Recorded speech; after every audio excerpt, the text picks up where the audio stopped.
Here we go again, ladies and gentlemen. Welcome back to the channel. Now, y'all see the title. Back with Mrballen, part 2 of stories that sound fake but are 100% real. You guys said you wanted me to check out more, so here we are. Hopefully everything goes smoothly, man. If you're new here, welcome on in. Shout out to all the good humans out there. Link is always in the description for those who are asking. So, we ain't gonna waste no more time. Let's jump right into it.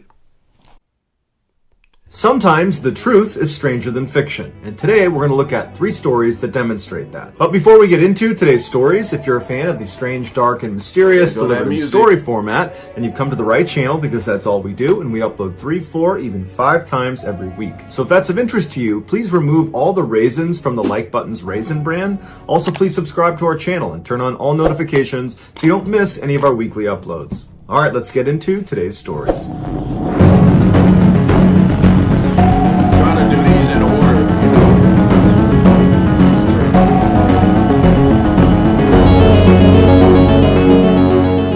From 2000 to 2013, Cornelius Mike Anderson miraculously turned his life around. Growing up in a suburb of St. Louis, Missouri, Mike was a troubled young man that seemed destined for jail time. But something changed for him in the year 2000 when he was 23 years old. Suddenly, he wanted to make the most out of his life. So he distanced himself from his old friends and he moved to a different suburb outside of St. Louis called Webster Groves. There, he started a successful construction company. He got married, divorced, married again. He had 3 kids and became the father to a stepchild. He was very active in his community, volunteering countless hours at his church, as well as becoming a youth football coach. Anyone that met Mike after the year 2000 only had wonderful things to say about him. But Mike had a big secret about his past that he was just hoping never saw the light of day. Back in 1999, when Mike was 23 years old, he robbed a Burger King outside of St. Louis at gunpoint. He was arrested in the year 2000, convicted of armed robbery, and sentenced to 13 years in prison. Damn. Shortly after his conviction, he was out on bail pending the outcome of his appeal. But when his appeal was denied in May of 2002, Mike was expecting to go back to jail. And so he asked his lawyer, what are the next steps? Because I'm out on bail. Do I go to the jail? Do they come to get me? And his lawyer said, oh no, they'll issue a warrant for your arrest. They will come to your house and they will take you to jail. So Mike got his affairs in order and he waited to go to jail. But no one ever showed up. And so days turned into weeks, turned into years, and no one ever took Mike to jail. Because it would turn out the state had made a clerical error, and they believed Mike was already behind bars when he was actually just at his home. And in July of 2013, at the end of his original 13-year sentence, they went to go release him from prison. That's when they realized he had never been incarcerated. So 8 U.S. Marshals immediately went to his house and they arrested him and they brought him to jail. And there was this huge public outcry that it was totally unjust that you're arresting him now because it's the state's fault that they did not bring him to jail. It's not Mike's fault. And Mike used that opportunity to become a totally changed man. And so after a number of appeals and this very public petition of people trying to get Mike out of jail, a judge finally took a closer look at Mike's case. And it would take this judge only 10 minutes to come to the conclusion that Mike was in fact a changed man and should not have to serve the rest of his sentence. And so although Mike was held for 9 months after being rearrested, he was released and today he is a free man. Oh, I thought I was waiting for something like... The Trump family were by all accounts a normal, hard-working household. 51-year-old Mark Trump and his wife, 53-year-old Kobe Trump, had established a successful red currant farm and earth-moving business at their property in Sylvan, which is just outside of Melbourne. Their 3 adult children, which were 29-year-old Rihanna, 25-year-old Mitchell, and 22-year-old Ella, all lived and worked with... I'm trying not to pause so much, but yeah, that first story, that was crazy, but I thought it was going to be, an even bigger bombshell. But yeah, the brother changed his life, so sorry. Which is just outside of Melbourne. Their 3 adult children, which were 29-year-old Rihanna, 25-year-old Mitchell, and 22-year-old Ella, all lived and worked with them at the farm. But their seemingly ordinary lives would change forever on Monday, August 29th, 2016. That day, without any warning, the family dumped their passports, credit cards, and cell phones on the kitchen table and ran out the front door, leaving it unlocked. They hopped into Ella's car and drove north. 30 kilometers into their journey, and it was discovered that the son, Mitchell, still had his phone, and so the others yelled at him to throw it out the window, and so he did. He chucked his phone out the window. The family drove all day and night until they reached a motel in the New South Wales town of Bathurst, 800 kilometers away to the west of Sydney. The following morning, Mitchell decided he did not want to be a part of whatever it was they were doing, and so he abandoned his family and began heading home. The remaining 4 family members did not go after Mitchell. Instead, they just piled back in the car and drove east to a popular tourist destination called the Mrballen Caves. It was there that the 2 daughters, Rihanna and Ella, decided that they also did not want to be a part of whatever it was they were doing, and so they snuck away from their parents and stole a car and began heading home. The parents, after realizing their daughters had now left, did nothing. They did not go after them. The 2 sisters drove south to the town of Goulburn, where they called the police to report their parents missing. The story made its way into the media, where the family was initially ridiculed for getting lost in the first place and getting completely separated in an area they should know well. This is their country. It's not a remote area. They were near big established towns the entire time. It just didn't make sense. But when police went to the Trump family farm back in Sylvan and they discovered the front door was unlocked, there were credit cards, passports, and phones on the table, suddenly it seemed like there was a lot more to this case than met the eye. And so as this strangeness came into focus in the media, people stopped ridiculing the family and began speculating what caused them to suddenly flee their house. Was it something in the water they were drinking? Was there chemicals on the farm that was screwing up their brain? Were they running from someone? Were they in debt? What was it that caused this strange sudden departure? Back in Goulburn, after reporting their parents missing, Rihanna and Ella inexplicably separated at a gas station.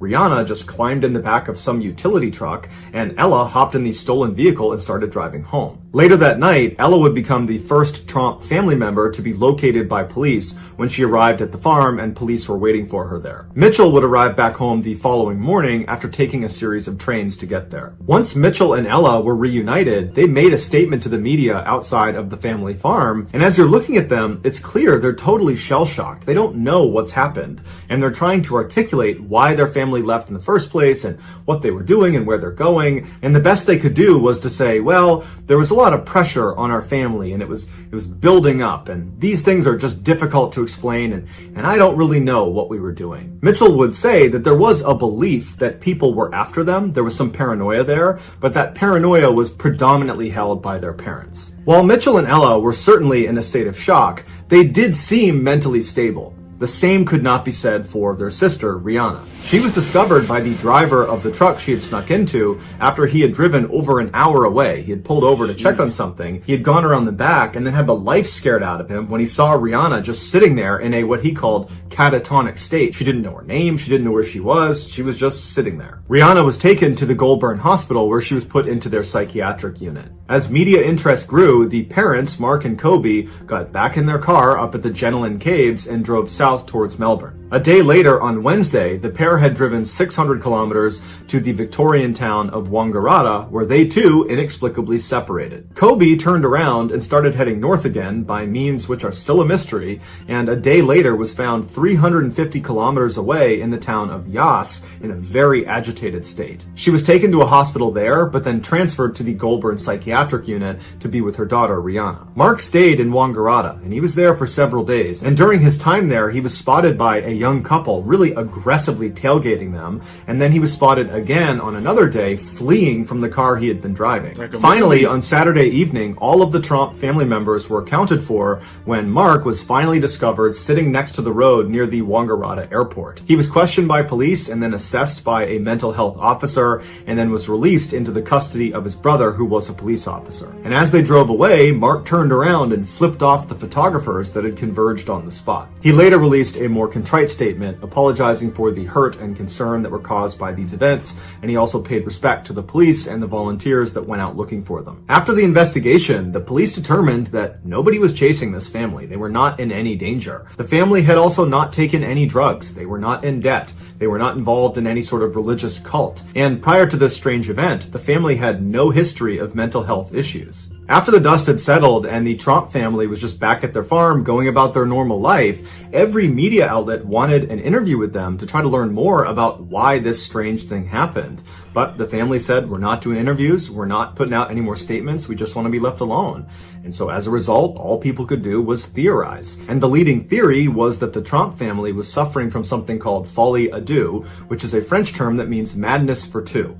And what happens is one person who is delusional can pass that delusion on to other people. And this typically only happens in very close-knit families or in very tight romantic relationships. While it's unclear which of the Tromps became psychotic first, doctors say it is clear at some point they were in a cycle of reinforcing each other's delusions if this folie à deux theory is the right one. While the full reasons for why the Tromps went on this strange voyage will probably never be known, the police deemed it a family matter and did not press charges. That's just like that first one I seen. Dang. It's like a movie. In 2007, 35-year-old Eva Wisniewska was a member of the German national paragliding team. Over the previous 2 years, Eva had competed in 10 of the world's biggest paragliding competitions, and she had won 6 of them, making her the top female paraglider in the world. So coming into that year, Eva was very motivated to work extra hard to make sure she retained that title as world champion. On February 24th of that year, Eva was preparing her gear alongside 200 other paragliders on Mount Bora in New South Wales, Australia. This was Eva's last training opportunity before her first major competition of that year, which was scheduled for the next week. As they were getting ready to launch, one of the coaches walked in front of the group and made an announcement. He said storm clouds have been spotted to the north, but the forecast was a little bit ambiguous. It wasn't clear if the storm was going to move over their training area or not. So it was up to each of the paragliders if they still wanted to launch that day and risk the bad weather. Eva, who was really eager to get this training flight in, looked at the sky and saw that it was pretty gray, but decided that she was going to do it. Worst case scenario, she would have to cut it short. The rest of the German national team, they didn't want to take the risk, and so they stayed grounded that day. Eva took a little bit longer preparing her gear, so by the time she was lining up on the cliff, she was only one of a handful of people that remained. And so strapped into her glider, she took a good run forward and launched herself up into the air. On the ground, the rest of the German national team followed in a van to track her progress and checked in with her from time to time with their radio. The first part of Eva's journey was incredibly calm. She followed the ridgeline from Mount Bora for 12 miles until it ended. At that point, she entered into the skies over the vast savanna. As her GPS and tracking log ticked, tracking her progress, 2 large thunderstorm clouds appeared in front of her, one larger than the other. The vast majority of the other paragliders that had launched that day had launched ahead of Eva, and so when these clouds appeared, they had already passed that section, and so they didn't need to contend with the storm. As for Eva and the other 2 people she was with, which was an Austrian team member and a Chinese team member, they had a decision to make. They could either immediately ground their flight to avoid the storm, or they could attempt to dodge it. They chose the latter. They knew it was too dangerous to try to fly underneath these clouds because of something called updraft. At the beginning of storms, warm air is sucked up from the ground up into these clouds, and a paraglider, if they get caught in that, can get sucked up with the air into the storm. And so Eva and the other 2 paragliders began aggressively flying around the outside of these clouds when all of a sudden the storm completely changed. The big cloud overtook the small cloud, creating this 12-mile wide cumulonimbus cloud that now all 3 paragliders were stuck inside of. Any updraft is dangerous to a paraglider, but the updraft of a cumulonimbus cloud is famously dangerous because it's extremely powerful and it lasts for over an hour. The Austrian man was able to pull down on one toggle, point his feet, and begin spiraling all the way out of the grasp of this updraft. And he said he turned to look at the other 2, and he didn't see the Chinese man, but he did see Eva, and she was desperately trying to do what he was doing and spiral down, but she was clearly caught in the updraft, and he watched her get pulled up into the black cloud out of view. By the time the Austrian man hit the ground, he would say it had become the worst thunderstorm he had ever seen, with huge hail balls hitting the ground all around him. He took one more look up, and he didn't see the Chinese man, he didn't see Eva anywhere, and he took off running for a barn to seek shelter. And when he was there, he pulled out his radio and he alerted the other teams of this emergency. Inside the cloud, Eva was hurtling up like a rocket. The storm was lifting her at a rate of 60 feet per second. There was nothing she could do to get out of this wind tunnel. Ava knew she was getting pulled towards the storm's eye in its vicious center because of the immense claps of thunder that just kept getting louder and louder, and it also kept getting darker and darker all around her. In fact, it was pitch black except for the occasional flash of lightning that came very close to electrocuting her. As she desperately tried to keep her glider stable, she was able to place a radio call down to her team on the ground, but all she could say was, "I can't see anything," before it cut out. And at some point, Ava reached the eye of the storm where it's pitch black and the temperatures are freezing and hail balls the size of oranges are pelting her left and right. And the updraft kept pulling her higher and higher and higher until she passed out from a lack of oxygen. And at some point, this updraft actually shot her up and out of the cloud. And while this meant she was out of the storm, she was now in air that was 50 degrees below zero, which meant everything, her face, her gloves, her clothes, the wings of her glider, everything completely froze. And to make matters worse, at the altitude she was at, there was almost no oxygen and she did not have a breathing apparatus. So by all accounts, Ava should be dead.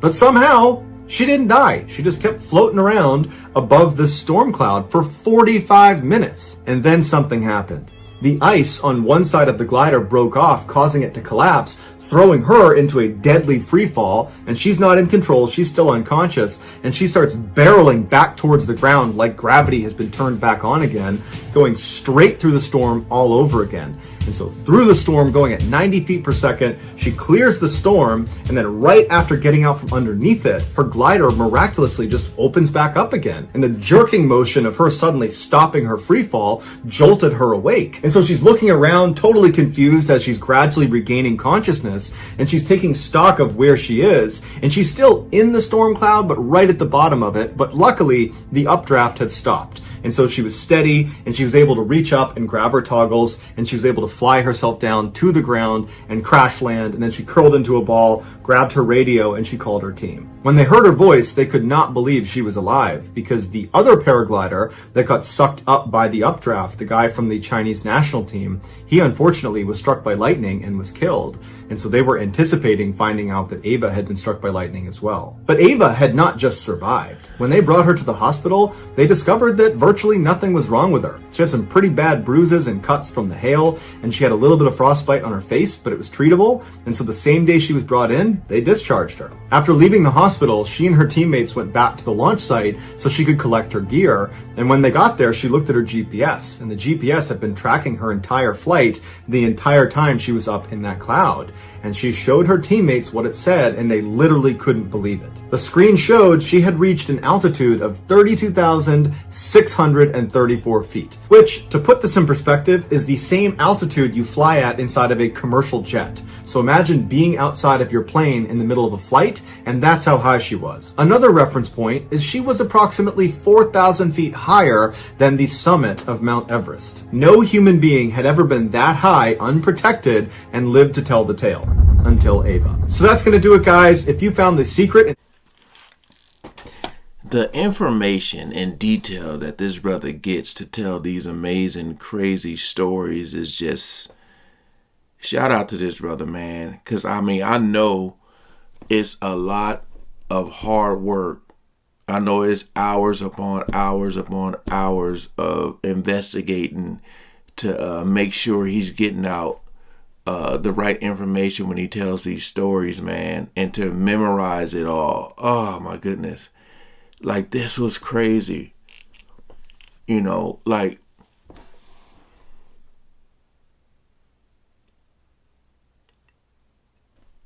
and it's, I mean, the titles for this, you know, is perfect.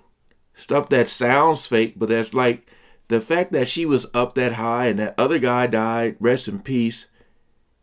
But like, could you imagine being on a plane and you look out the window and you see someone just like unconscious? Just, that's crazy to think of, man.